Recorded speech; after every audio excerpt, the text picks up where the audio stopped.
तिसऱ्यांदा हॅट्रिक म्हणून आपण पालकमंत्री झालेले आहात, त्यानंतर ध्वजारोहण करण्यात आलेलं आहे। या ठिकाणी प्रजासत्ताक दिनाच्या निमित्तानं जळगाव इथे ध्वजारोहण या ठिकाणी सालाबादाप्रमाणे झालं, पण तिसऱ्या वेळेस मंत्री झाल्यानंतर पहिल्या वेळेसच या नवीन पर्वामध्ये झेंडावंदन करण्याचा मान मला या ठिकाणी मिळालेला आहे।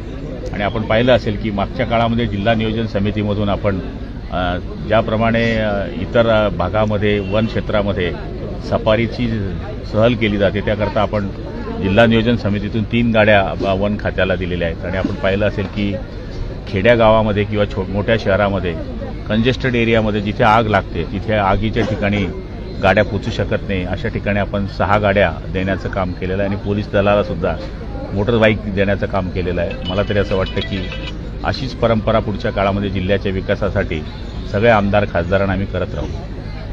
सगळ्यांमध्ये पालकमंत्री म्हणून रेकॉर्ड तुम्ही करताय। आतापर्यंत बरेच नेते झाले, पण तुम्ही दुसऱ्यांदा पालकमंत्री झाला आणि हा कदाचित बराच काळ झाला।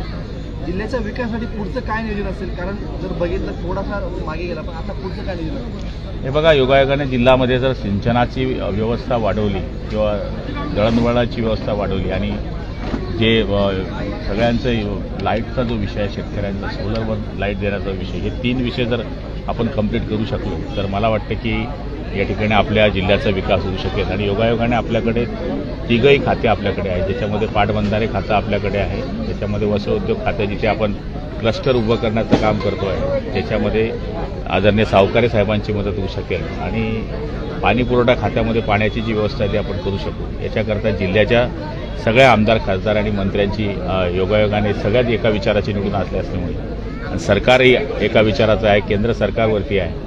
सिंचनाची व्यवस्था आणि लाईटाची व्यवस्था, रस्त्याची व्यवस्था आणि त्याच्यावर येणारे पूरक उद्योग, या सगळ्या गोष्टींवर आम्हाला पुढच्या काळामध्ये लक्ष द्यावं लागणार आहे।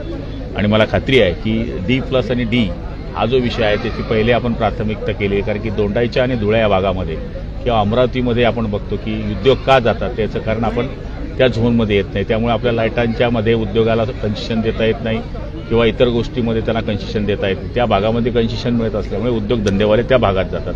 आपल्याला पहिलं D+ D करून घ्यावं लागेल, त्याच्यानंतर आपल्या जळगाव जिल्ह्याचा विकास होऊ शकेल। मागच्या काळामध्ये आपली उद्योगमंत्र्यांबरोबर बैठक झाली होती, योगायोगाने जसं मला तेच खातं रिपीट झालं तसं तेच खातं त्यांना सुद्धा रिपीट झालेलं आहे।